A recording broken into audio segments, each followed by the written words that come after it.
सहनाववतु सहनौ भुनक्तु सह वीर्यङ्करवावहै तेजस्विनावधीतमस्तु मा विद्विषावहै। ॐ शान्ति शान्ति शान्तिः. We are reading from the book Meditation and Spiritual Life by Swami Yatiswarananda. We are currently in chapter 33, Life in Freedom. Next section, the examples of saints. We now come to some of the great saints of the world. Every religion in the world has produced a large number of saints. Deriving their inspiration from the original prophets, these holy men tried to carry the message of spiritual life to the doors of the common man. It is the silent work of these saints through the centuries that has enabled humanity to maintain its culture without falling down to the level of brutes. In the midst of wars and bloodshed, carnage and destruction, acts of gross sensuality and greed, which fill the barren plains of history, the great saints of world religions are like oases. One of the earliest of Western sages was Plotinus, who lived AD 204 to 270. He was not a Christian, but influenced Christian theology more than any other thinker through his school of philosophy known as Neoplatonism. Born in Alexandria, young Plotinus had a tremendous desire to know the ultimate truth of existence. After knocking at the doors of various schools, he finally became the disciple of Ammonius Saccas, a great philosopher. He wanted to visit India and study Hindu philosophy, but did not succeed. He spent his mature life in Rome, gathering a number of disciples, the chief among whom was Porphyry. In his biography of the master, Porphyry mentions that Plotinus had experienced the highest superconscious state 4 times in his life. One of his successors, Proclus, pays this tribute to Plotinus. His soul, which he had always kept pure, took flight towards the divine principle, prayed to it and adored it. He had always endeavored to raise himself above the stormy waves of this brutal life, which is nourished on flesh and blood. It is thus that this divine man, whose thoughts were always turned to the Supreme God and the unseen world, merited the privilege of beholding several times the immediate presence of the Godhead, who has neither sensible nor intelligent form, since he is exalted above intelligence and being itself. Quoted by W.R. Inger in Mysticism and Religion, published page 106. Speaking about this unity of experience, Plotinus himself wrote, "And this therefore is the life of the gods and of divine and happy man, a liberation from all earthly concerns, a life unaccompanied with human pleasure, and there is the flight of the alone to the alone." The last words that he uttered before his death were, "I shall restore the divine in me to the divine that is all." Upagupta, one of Buddha's great disciples, was a holy man. In the course of his travels, he met a charming young woman of loose morals who wanted him to be her lover. "Physical enjoyments bring suffering in the long run," Upagupta said as he left her, but he promised to return if she needed him. Years rolled by and the woman became a prey to a disease which ravaged her beauty until she was nothing but a mass of rotting flesh. She thought intensely of Upagupta and he returned to her at once. "When my body was beautiful and adorned with silken garments and many jewels, you refused to come. Why do you come now when I have become so disgusting?" Upagupta replied, "Sister, for him who sees and understands, you have lost nothing. My love for you is deeper than that love which depends on the vain outer appearance." Her eyes brightened and hope returned to her. Ultimately, she was able to receive Buddha's message of enlightenment and found illumination and peace. Christian mystics. Christianity has produced a number of mystics. Apart from the disciples of Christ, of whom we know very little, the earliest mystic was Saint Paul. As a young man, he is said to have been violently opposed to Christian religion. Then one day on his way to Damascus, he had a wonderful spiritual experience. He saw a brilliant light which so overpowered him that he became blind for 3 days, and he heard the voice of Jesus Christ. This converted him to Christianity, and he spent the rest of his life preaching the gospel of love for man. His whole life was centered in God, in whom, quote, we live, move, and have our being, unquote. So this is from the Bible, Acts 17:28. He said, I live, yet not I, but Christ liveth in me. From the Bible, Galatians 2:20. He traveled far and wide and tried to help people to lead a God-centered life of purity and service. One of the greatest saints of Christendom was Saint Francis of Assisi, who lived from 1181 to 1226, who lived in the 13th century.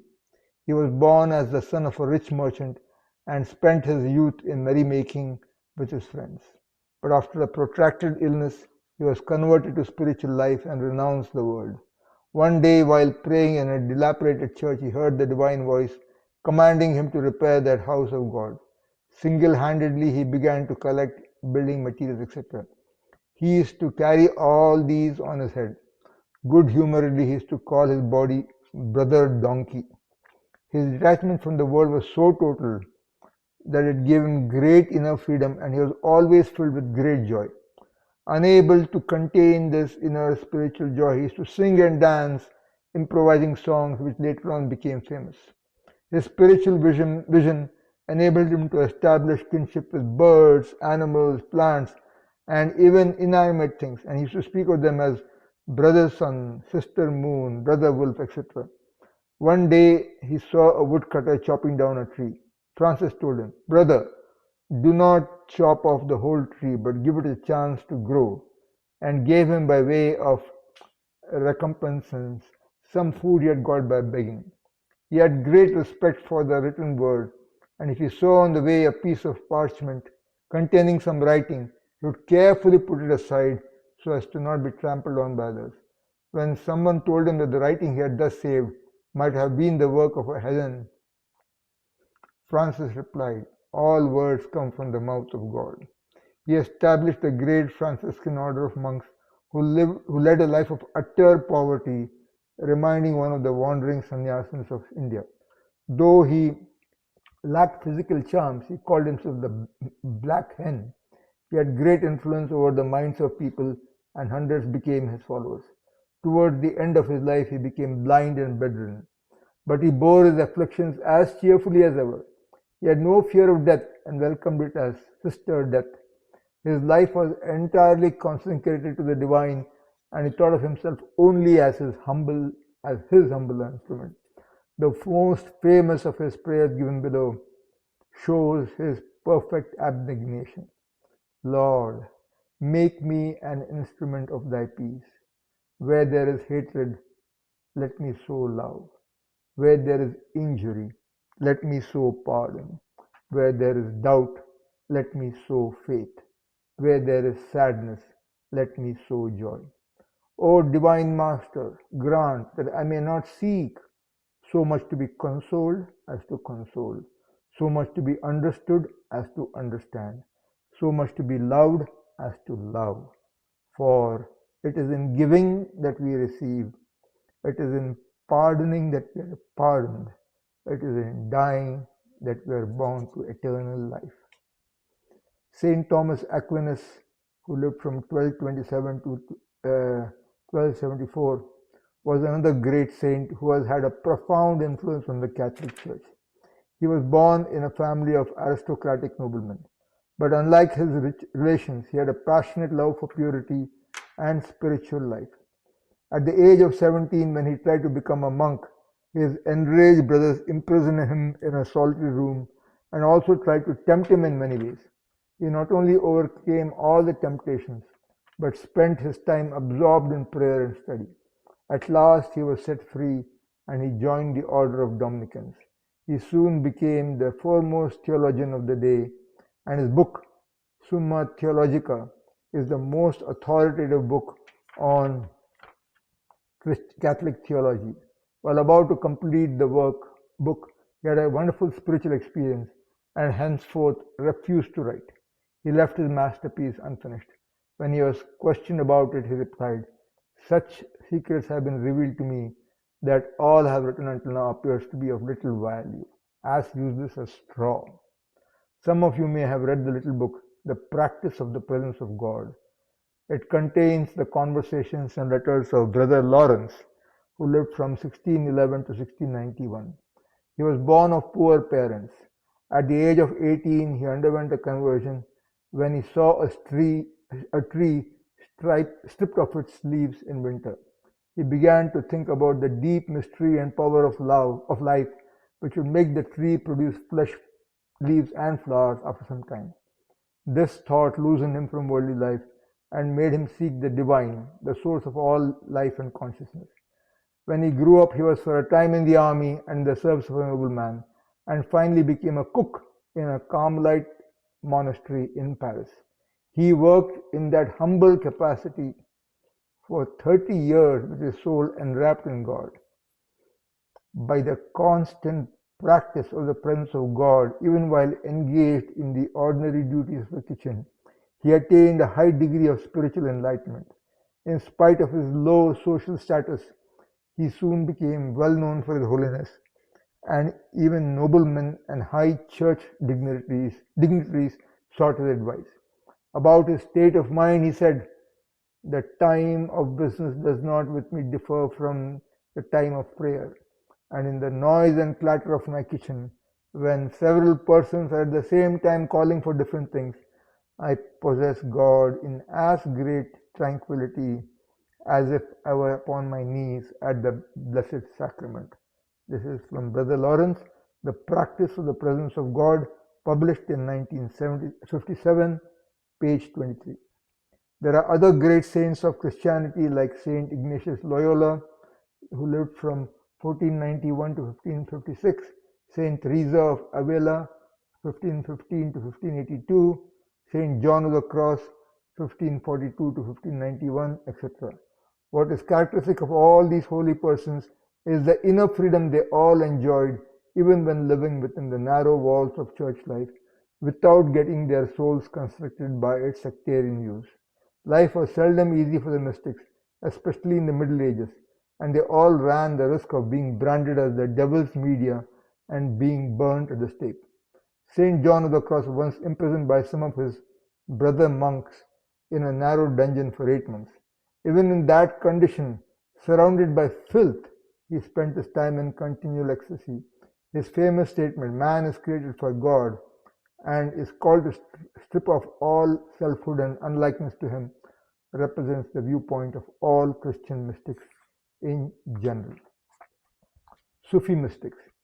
A Mohammedan saint came to King Adam in Bactria and said, "I am a stranger and would like to remain in your rest house."